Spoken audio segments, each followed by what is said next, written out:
My father-in-law called a family dinner on a Thursday in October, which was already strange. Thomas never called family dinners. In the 15 years I had been married to his son Marcus, Thomas had always just shown up. At our door, at the kids' school plays, at barbecues he'd invite himself to without a second thought. He was not a man who scheduled things. He was a man who appeared. So when Marcus got the call and said, "Dad wants everyone at the house Saturday at 6, says it's important," I felt something shift in my stomach. Not quite dread. More like the feeling you get when the sky turns that particular shade of yellow-green before a storm, and you're not sure yet how bad it's going to be. We drove out to Oakville on a cold Saturday evening. Marcus's sister Joanna and her husband Ted were already there when we arrived. Thomas's house, a big brick colonial near the lake, had all the lights on, which was unusual too. Thomas was the kind of man who turned lights off behind him, who complained about the hydro bill, even though he had more money than he'd ever need in 2 lifetimes. He met us at the door wearing a collared shirt. That was the third sign something was off. Thomas wore flannel, always. We sat in the living room. Thomas stood by the fireplace the way people stand when they're about to give a speech, and they know it. He cleared his throat twice, then he said, "I've met someone. We got married 3 weeks ago. Her name is Sophie. She's moving in next weekend, and I wanted you all to hear it from me directly." The room went so quiet I could hear the gas fireplace clicking. Joanna said, "Married?" Not a question, just the word, sitting there like a stone dropped on a wood floor. Thomas nodded. He looked almost relieved to have said it. "She's a good woman. I know it's fast. But at 71, you don't have the luxury of moving slow." "How old is she?" Marcus asked. His voice was careful, the way he gets when he's trying not to say the wrong thing. Thomas looked at the floor for exactly 1 second. 22. I remember thinking, I actually thought this, that I had misheard him. That maybe he'd said 62 and the numbers had scrambled somewhere between his mouth and my ears. But then I saw Joanna's face and I knew I had heard correctly. 22 years old. Thomas was 71. Marcus is 43. Which meant his father had married someone 21 years younger than his own son. Someone 3 years older than Marcus's daughter from his first marriage. Joanna stood up. She didn't yell, which surprised me. She just stood up and said, "No," like that was a complete and sufficient response to the situation, and walked into the kitchen. Ted followed her. Marcus sat completely still, staring at his father, and Thomas stood by the fireplace holding his ground with the look of a man who had already decided he wasn't going to apologize. I was the one who said, "When can we meet her?" Thomas seemed surprised. He said, "I was thinking Christmas." Marcus finally spoke.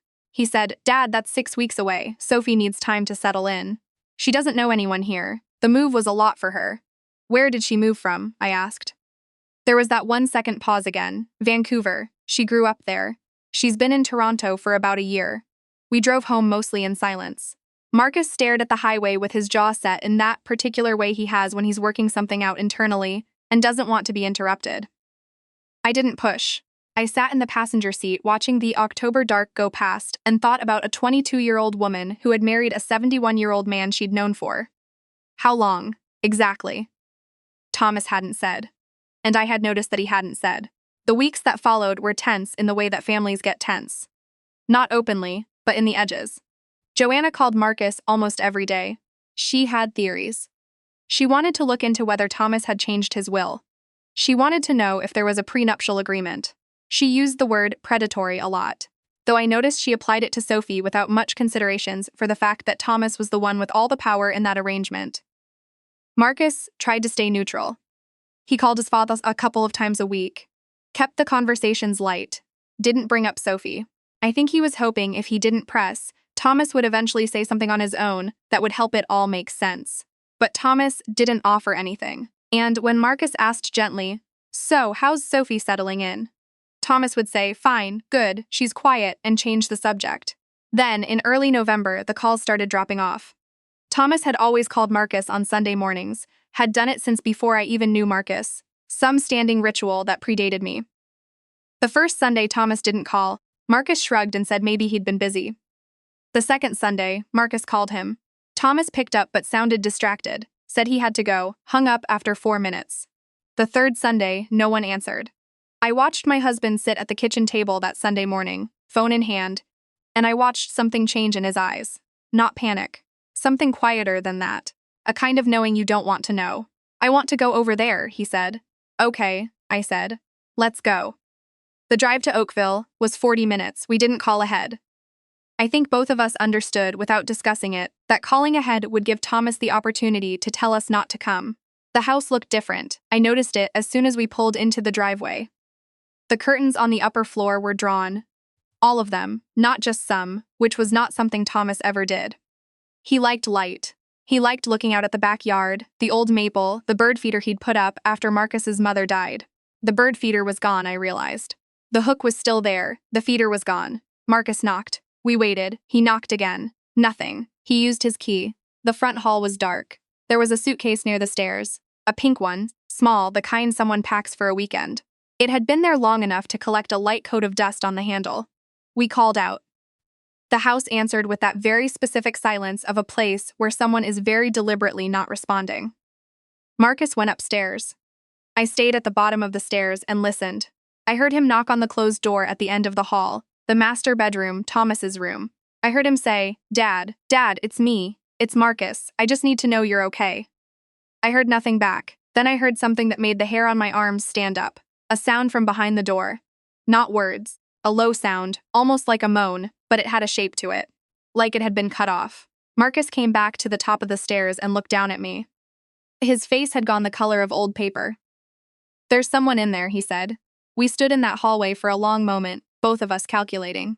Then Marcus tried the door. Locked. He said Dad again, and this time there was an edge in it, a stripped-back fear he wasn't trying to hide anymore. And then, from behind that door, very clearly, a woman's voice said, Please, just that word. Please. Marcus didn't hesitate. He is not a small man. He's built like his father, broad across the shoulders, and he is 43 years old. And he was frightened, and frightened big men do not wait politely. He stepped back, and he hit that door with his shoulder, and it took twice, but it opened. I was right behind him. The room was dim, curtains drawn same as the others. Thomas was in the armchair in the corner, not in bed, in the chair, and he was awake and he was staring at us with an expression I can only describe as caught. Not afraid, caught. Sophie was sitting on the edge of the bed. She was very young. I had known she was 22, but knowing a number and seeing a person are two completely different things. She was sitting with her knees together and her hands in her lap, and she was wearing an oversized sweatshirt that I would later recognize as one of Thomas's, and she had been crying recently, not currently, but the evidence was still on her face. She looked at Marcus, and then she looked at me and she said, I'm fine. I'm okay. I wasn't feeling well. Thomas said, You see, everything is fine. I would have appreciated a phone call before you came over. Marcus looked at his father for a very long time. Then he looked at Sophie and said, Do you want to come downstairs? Have some tea? Sophie looked at Thomas. Thomas looked at the window, and Sophie said, in a voice that was steadier than I expected, I would like that, yes. We sat in the kitchen. Thomas did not come down. Sophie was not what I had expected, and I am ashamed to admit that I had expected something specific. Something I had assembled from assumptions in tabloid shorthand. What I found instead was a young woman who was tired in a deep-down way and who drank her tea with both hands wrapped around the mug like she needed the warmth. She didn't offer explanations right away. Neither did we. We just sat. After a while she said, He changed the Wi-Fi password. It seemed like a small thing and also not a small thing at all. And your phone? I asked. She shook her head. That's mine. He didn't take it, but she stopped, started again. He gets very upset when I use it, when I text anyone. He says I'm being pulled away from building our life together. The words, building our together, landed with a weight that I don't think she intended and maybe didn't fully hear. She said them the way you say words someone has said to you, so many times that you've absorbed them without choosing to. Marcus asked carefully, Sophie, how long have you known my father? She looked into her tea. We met in February, online. He seemed very kind, very solid. I didn't have a lot of stability at the time. I grew up in foster care, I aged out of the system, I was working 2 jobs in Vancouver and I couldn't afford my rent anymore, and he said. She paused. Swallowed. He said he could offer me a real home, a real life. He said his children were grown and he was lonely and he just wanted someone to build something with. A short exhale. It sounded true when he said it. Marcus set his mug down. When did you get married? He asked. July, at the courthouse. No, there was no ceremony. He said we'd have a party later for family and friends. But then after, he said it made more sense for me to come here, to Ontario. and get settled first before we introduced me to everyone. He paid to end my lease. I gave up both jobs. I packed everything I owned into 2 bags and I came. She paused. I didn't know anyone here, I still don't. And the room? I asked. Why was the door locked? She was quiet for a moment. It's his rule. He says when you're building something, you have to shut out the noise.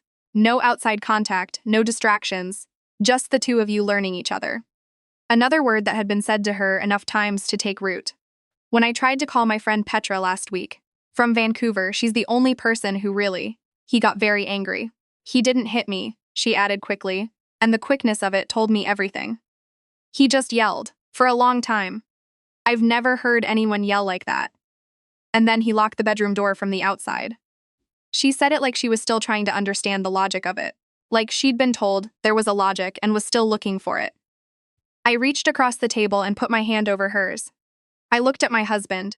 Marcus was staring at the table, and I could see him doing what he does. Running through the facts, calculating, sorting. And I could see the moment it all organized itself into a clear shape, because his jaw set and his shoulders straightened, and he stood up. He went upstairs. I stayed with Sophie. I heard Thomas's voice start, even an explanatory, the way Thomas always starts. I heard Marcus's voice cut through it. I couldn't make out the words exactly, but I could make out the tone, and the tone was not his Sunday morning voice, and it was not his trying to stay neutral voice. It was the voice he uses when he is done trying. Thomas came downstairs about 15 minutes later. He stood in the kitchen doorway and looked at Sophie and then at me with an expression I had never seen on him before. Not in 15 years. It was small. He looked, for the first time since I had known him, small. He said, I love her. I said, Thomas, she's been locked in your bedroom. He said, she was upset. I was giving her space to calm down. From the outside, I said. You locked it from the outside. He didn't answer that. He looked at Sophie and said, tell them you're happy. Tell them this is what you want. And Sophie looked back at him, and for a long moment she didn't say anything, and in that silence I watched something complete itself in her face. Some decision or realization that had maybe been building for a while, and just now reached the surface. She said, Thomas, I want to call Petra. He said, we've talked about this. She said, I want to call Petra and I want Marcus to drive me somewhere I can get some fresh air and I want the Wi-Fi password. He said her name. Once a warning, she said, and I'd like the door not to be locked anymore. From either side. I'd like that to just not happen again. The silence was very long. Then Thomas sat down at the kitchen table, in the chair across from where Sophie was sitting, and he put his face in his hands and he cried. Not manipulation. I've seen manipulative crying, I know what it looks like, and this wasn't it. This was an old man sitting in his own kitchen crying because something had gone wrong in a way he had not, perhaps, let himself see coming. Marcus came back downstairs with his coat on and held out Sophie's coat to her. She took it. We didn't go far. Just to a Tim Hortons down the road, which feels almost too Canadian to say, but that's where we went. And we sat in a booth, and Sophie called Petra and talked for 40 minutes, while Marcus and I sat across from each other and drank bad coffee, and didn't say much. What came out over the following days, as Sophie spoke to us more, and eventually to a counselor Marcus found through their family doctor, was both more and less dramatic than I had feared. Thomas was not a predator in the storybook sense. He was a lonely 71-year-old man who had met a vulnerable 22-year-old woman and convinced himself. And partway convinced her that what he was offering was love and stability, when what he was actually offering was control dressed up as care. He'd isolated her incrementally. The Wi-Fi password, the locked door, the rules about phone use, each one introduced so gradually that by the time Sophie was sitting on the edge of that bed in the dim room, she'd been in that house for 6 weeks, without speaking to a single person from her previous life. It was not nothing. But it was also not irreversible. The lawyers, yes, there were lawyers. Marcus found one, and Joanna found two, in true Joanna fashion, established pretty quickly that the marriage was legal, and the prenuptial agreement Thomas had drawn up gave Sophie almost nothing. Marcus and I disagreed with Joanna about what should happen next. Joanna wanted the marriage annulled immediately. Marcus thought that was Sophie's decision to make, not ours. I agreed with Marcus. Sophie, for her part, was clearer than I expected her to be. She didn't want an annulment right away. She wanted time and space, and she wanted Thomas to go to therapy, and she wanted to see whether the man she had met online, the solid, kind man who had felt like stability in a life that had never had enough of it, was still in there somewhere, or whether she had only ever been in love with a story he'd told her. That part I understood completely. She moved into our guest room for 6 weeks. She got a job at a legal office downtown, entry level, but the people were kind and she was smart, and within 3 months she had made 2 friends and was taking a night course at Sheridan. She and Marcus's oldest daughter ended up becoming improbably close. They would sit at our kitchen table on Tuesday evenings and study together, 2 young women with 12 years between them who had both, in different ways, grown up too fast. Thomas did go to therapy. It took Joanna threatening to involve Adult Protective Services over Sophie's isolation, which was a significant threat even if the legal path would have been complicated. But he went. He went every week for 4 months. He called Marcus one Sunday morning, back to the old rhythm, and he said, "I think I understand what I did. I don't think I let myself understand it before." He said it the way people say things when they have worked very hard to say them. Sophie and Thomas met for coffee twice, with a counselor present. I don't know everything that was said. I know Sophie came home afterward and sat at our kitchen table, and was quiet for a long time, and then she said, "He's a sad person. I thought he was strong, but he's sad. I should have looked closer." I told her that at 22, most of us don't look close enough at things that look like rescue. She thought about that, then she said, "Are they still married?" She meant, technically. I said yes. She said, "I think I want a divorce, not because I hate him. Just because I want to start from the beginning. My beginning." The divorce took 7 months. Thomas didn't contest it. His lawyer and Sophie's lawyer, Marcus and Joanna, made sure she had a good one. Negotiated a settlement that was fair, considering enough to cover first and last on an apartment, a year of school, something in savings. Thomas agreed to everything. I think, by the end, it was the least he felt he could do. Sophie moved into her apartment in April. It was in Mississauga, a 1-bedroom with big, south-facing windows. She texted me a photo of the light coming through the empty living room on the first morning and wrote, "This is what starting overs looks like." I kept that photo. I still have it. Joanna never fully forgave Thomas, which is her right and probably not resolvable. Marcus and his father rebuilt something. Not what it was, but something. Thomas is quieter now. He comes to Sunday dinners sometimes and he sits at the table, and he listens more than he talks, which is new. He brought the bird feeder back. The old maple in the backyard is full of chickadees all winter. What I keep coming back to, when I think about all of it, is the pink suitcase in the front hall with the dust on the handle. A 22-year-old woman who had given up everything she had. 2 jobs, a city, a friend named Petra, all of it, and packed it into 2 bags and come across the country toward something that had looked like solid ground. I think about what it must take to arrive somewhere with that little and still try to believe it's going to be okay. And then I think she was right, in the end. It was going to be okay. It just wasn't going to be okay in the way anyone had imagined, least of all her. That's the thing no one tells you about starting over. It almost never looks like what you thought it would. It looks like a south-facing window in a new apartment. It looks like Tuesday nights studying at someone else's kitchen table. It looks like a phone call to a friend you thought you'd lost. It looks, if you're lucky, exactly like itself.